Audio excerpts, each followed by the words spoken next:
modification du guide de procédure interne de la commande publique. Monsieur Bonnet.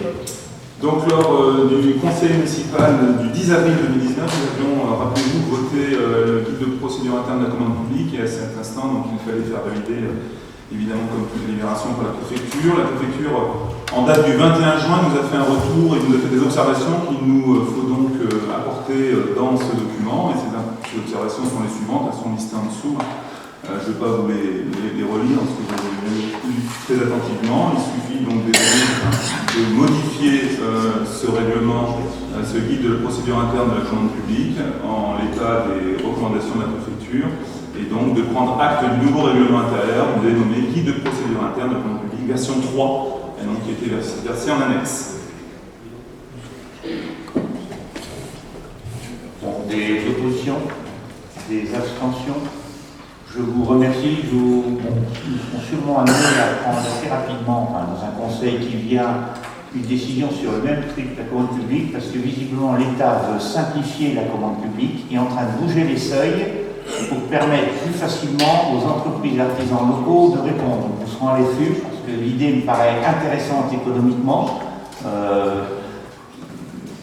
Plein de raisons, donc à un moment, c'est vrai que si on peut. Donc on regardera, et si effectivement, alors par contre, moi je suis toujours portique, il faut attendre d'avoir l'écrit, parce qu'on est dans des annonces. J'espère que ce ne sera pas des annonces, mais voilà, donc si je par hasard sortais des choses, par exemple, on prend un verre, il y avait un niveau qui était à 25 000 € qui simplifiait, il serait monté à 40 000 € pour simplifier, la procédure simplifiée sera 40 000. Effectivement, entre 25 et 40, les dossiers à monter ne sont pas du tout les mêmes. Si c'est autorisé, je ne vous cache pas qu'on ira très vite, parce que ça voudrait dire qu'entre 25 et 40 000, et ça couvre beaucoup de marchés. Ce qui n'empêche pas pour se donner des informations, mais il faut qu'on simplifie les démarches. On l'a tous vu, on a des fois des marchés infructueux, parce que c'est un peu compliqué, parce que l'artisan, le commerçant, il trouve trop compliqué de monter, et puis du coup, on se dit, bah mince. Alors autant sur le cabinet d'architecte, c'est tellement important, comme on a vu tout à l'heure, on a des pros qui sont habitués à faire des gros marchés. On a aussi beaucoup de petits marchés, nous, et c'est quand même ceux-là qui font l'économie locale. Voilà. Donc, soyez pas surpris. Si on a l'opportunité, on le fera. Je crois qu'il faut pas, c'est pas gênant de dire on ramène devant le conseil un projet parce que l'État nous permet d'aller plus rapidement. Voilà. Je le dis parce que vu les textes, ça peut aller très vite. Ils essayent, et moi je reprendrai au prochain. On ne fera pas un conseil exprès, mais on en a suffisamment. Donc je vous remercie, on a voté donc, sur ce texte. On passe au suivant, le point numéro 9, modification du règlement intérieur relatif au fonctionnement des services municipaux.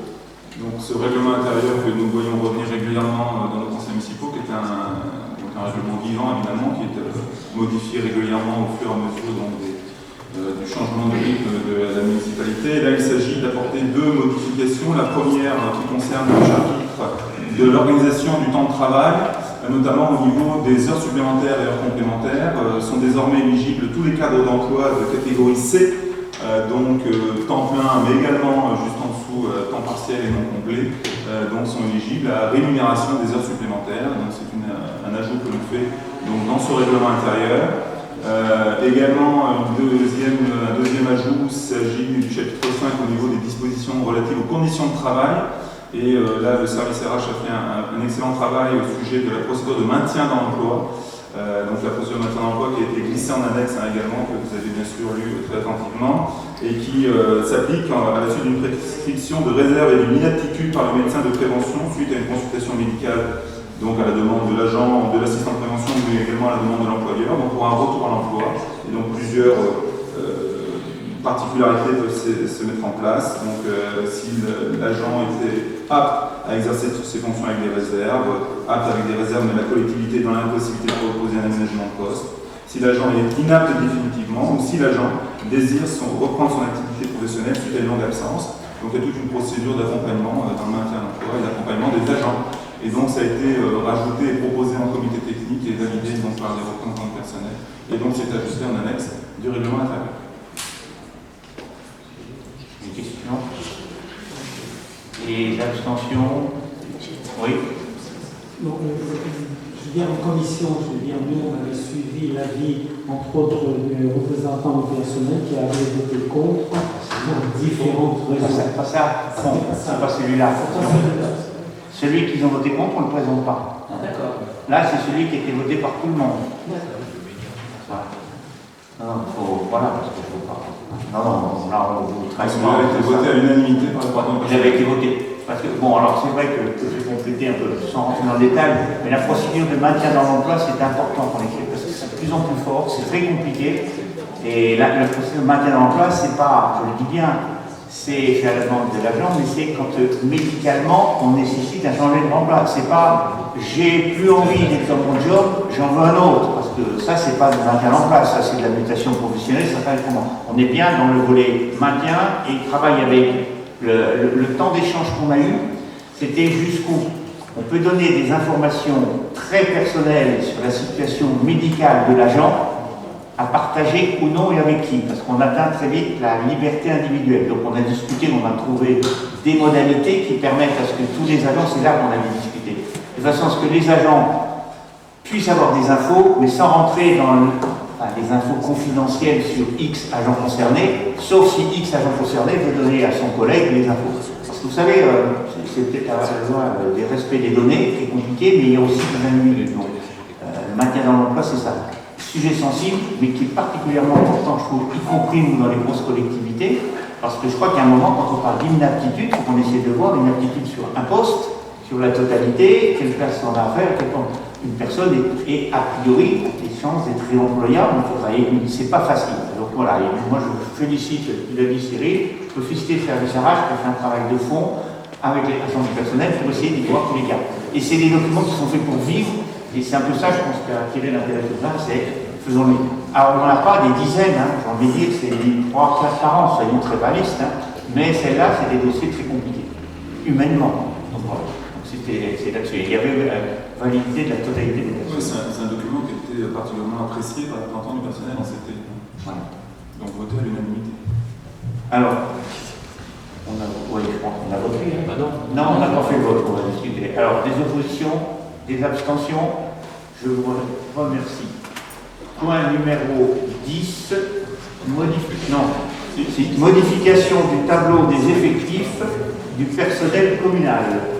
Là aussi, c'est une délibération qui revient régulièrement dans chaque conseil municipal. Il s'agit de mettre à jour donc, le tableau des effectifs au gré des mouvements personnels, des départs, des arrivées ou des changements de poste ou de catégorie par exemple. Et là, il s'agit de créer 4 adjoints techniques donc à temps complet, notamment donc, au service technique, à la direction de la restauration municipale ou à l'entretien. Donc il y a des départs en retraite notamment, et donc on crée des postes d'adjoints pour suppléer. Il s'agit également de créer un poste d'adjoint technique donc à 80%. Là, il s'agit d'une stagiairisation, un poste d'adjoint également administratif à temps complet, donc à la direction des ressources administratives, et également un poste d'adjoint d'animation, donc à 100%, qui est là suite à un mouvement personnel au sein donc de la municipalité. Et comme d'habitude, lorsqu'il y a un départ, ici c'est le cas un départ en retraite, on supprime le poste, et donc il s'agit donc de supprimer un poste d'agent de maîtrise principal. Des oppositions, des abstentions, je vous remercie.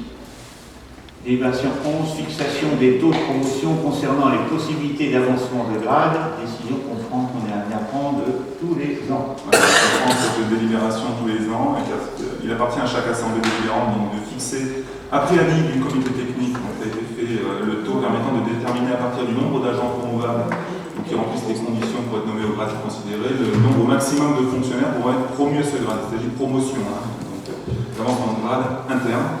Et donc, par la délibération du 29 juin 2017, donc, le conseil municipal avait fixé les taux de promotion pour les avancements de grade, donc pour une catégorie A, donc 25% des agents pourraient être promus, une catégorie B, 25% également, et une catégorie C, 100%, c'est-à-dire tous les agents éligibles. Et donc, nous souhaitons reconduire ces taux pour cette année qui vient, donc pour 2019. Donc catégorie A 25%, catégorie B 25% et catégorie C 100%. Il y en a des oppositions, des abstentions. Je vous remercie.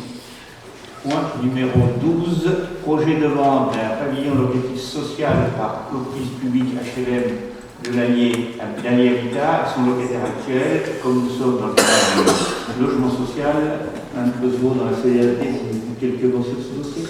Donc, par courrier du 12 août 2019, la préfecture de l'Allier sollicite l'avis du conseil municipal sur un projet d'aliénation de logement social. Il s'agit d'un projet de cession par l'office public Allier Habitat d'un pavillon locatif social situé 20 rue Frédéric Chopin à Yzeure à son locataire actuel. La loi Elan du 23 novembre 2018 a introduit un assouplissement dans le décompte des logements sociaux. Désormais, sont décomptés pendant une période de 10 ans à compter de leur vente les logements qui sont vendus à leurs locataires. Cet assouplissement permet ainsi un véritable parcours résidentiel des locataires des logements sociaux sans pénaliser à court terme les communes concernées. Ce projet de cession est soumis à l'avis du conseil municipal. Ce projet de cession soumis à l'avis du conseil municipal entre donc dans ce cas de figure. Cette même loi Elan a introduit un nouveau dispositif à l'article L443-7 du Code de la construction et de l'habitation, octroyant une prérogative d'opposition à l'autorisation d'aliéner aux communes déficitaires au regard de l'article 55 de la loi SRU.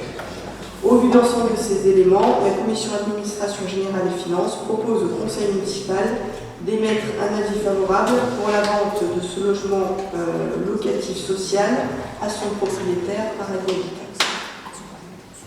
Des questions? Je pense que tout le monde a compris, parce qu'on a eu 2 fois l'explication. Là, on est dans ce qu'on appelle le parcours résidentiel. C'est le locataire, il va venir. Alors, l'avantage aussi de ce dispositif, mais c'est vrai dans tous les bailleurs, il faut le savoir, c'est qu'il y a une sorte de garantie. Si le locataire il ne peut pas y arriver, il y a une obligation pour le bailleur de racheter le logement. Alors, il y a des règles de calcul, hein, parce qu'il y a une participation, on va s'assurer là, et du coup, ça fait une sécurisation. Et je le dis, pour l'instant, on nous donne le travail systématiquement parce que les offices sont dans la logique de ne travailler que dans l'habitat individuel. Si un jour on a une proposition de logement dans des collectifs, c'est pas à l'envie des offices, je crois, pour l'instant. Moi, je ne vous proposerai pas dessus parce qu'après, on crée des copropriétés difficiles à gérer. Là, chacun propriétaire. Il faut qu'on reste dans l'accès à la propriété individuelle. Vous voyez, dans le collectif, si quelqu'un est propriétaire du pavillon, enfin de l'appartement à gauche au 3e étage, toutes les charges de propriété, c'est un peu compliqué, on sait. Et on est des petites communes, j'ai envie de dire, soyons réalistes. Donc voilà, moi je le dis parce qu'il n'y a pas de demande, les offices, ils sont sur cette ligne. Et si un jour on avait un œil, vous ne seriez pas surpris, je vous proposais de dire attention, dans le collectif, ne créons pas, il y a beaucoup de problèmes dans les copropriétés. Il n'y en a pas trop dans le secteur, et pas dans le secteur public, donc ne mettons pas de pieds. Mais là, voilà, on est bien dans le secteur. Et je rappelle que par rapport à notre nombre de logements sociaux, il va rester compter celui-là un certain temps et il y a un engagement d'être fait. Les habitants ont fait comme les autres ailleurs, donc il n'y a pas de souci. Voilà pourquoi cette proposition peut sembler différente des autres, mais c'est bien le résident du pavillon qui rachète son propose son collectif. Donc pas d'opposition, je vous remercie.